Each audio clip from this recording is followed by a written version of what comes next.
নমস্কার, আপনারা দেখছেন বঙ্গবার্তা, সবার কাছে সবার কথা। স্বাধীনতা সংগ্রামে বাঙালির অবদান চিরস্মরণীয়, আর সেই বীর বিপ্লবী বাঙালির গুপ্ত তথ্য আদান প্রদানের সঙ্গে জুড়ে আছে তেলে ভাজার সম্পর্ক, যা আজও বুকে নিয়ে চলেছে উত্তর কলকাতার লক্ষ্মীনারায়ণ সাউয়ের বিখ্যাত চপের দোকান।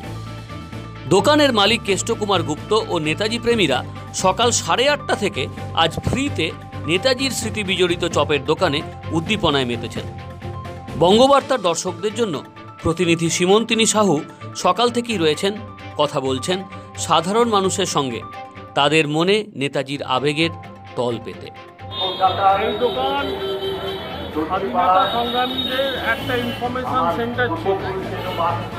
এখানে খবর আদান প্রদান হতো।